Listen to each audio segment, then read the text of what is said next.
Ici, là, nous prenons la fonction relue qui est max. Donc, la fonction relue prend juste en charge les fonctions ou bien les nombres positifs. Donc, ça va prendre ici en charge de 0 à plus infini. Donc, c'est toujours max de 0 à plus infini. Maintenant, après, dans cette deuxième fonction, nous dérivons ces fonctions d'activation aussi au cas par cas. Donc, nous faisons un match sur les fonctions d'activation. Nous dérivons cela et c'est aussi un peu de la mathématique. On ne va pas entrer dedans. Le code sera disponible sur GitHub. Nous dérivons ces fonctions d'activation aussi et nous allons les utiliser dans la backpropagation quand on sera dans le réseau de neurones.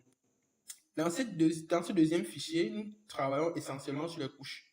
Donc, comme vous pouvez voir ici, c'est layer. Layer en français veut dire couche. Donc ici, c'est les couches de réseau de neurones. Et pour faire court, c'est quoi? Une couche de réseau de neurones est composée d'une fonction d'activation, d'un biais, et on va dire quoi? Le height, c'est un poids. Donc, c'est constitué de biais, de poids et d'une fonction d'activation.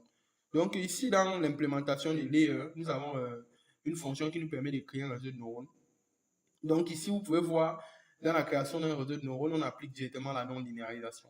Donc, pour chaque couche, on peut décider d'appliquer une fonction d'activation différente. Les fonctions d'activation ne sont pas obligées d'être appliquées au réseau uniformément. Donc, vous pouvez décider que dans la première couche, vous allez mettre relue, deuxième couche sigmoïde, troisième couche arc masse, après arc tangent. Ça dépend de vous.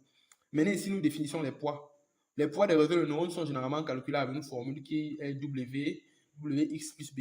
Donc, on va pas entrer dedans. Le but, c'est de documenter le projet. C'est encore une fois un peu d'algèbre linéaire. Bon, ici, là, quand nous finissons le traitement de la fonction, nous renvoyons comme vous pouvez le voir ici, nous renvoyons cela. C'est simple. C'est simple, c'est-à-dire quoi? Nous, dans cette fonction qui nous permet de créer une nouvelle couche, nous créons la nouvelle couche et après, nous stockons toutes les données de création dans cette couche, dans les qui est défini précédemment. Donc ici, là, nous utilisons encore ceci à la fin du code pour stocker les paramètres qu'on a définis dans la fonction.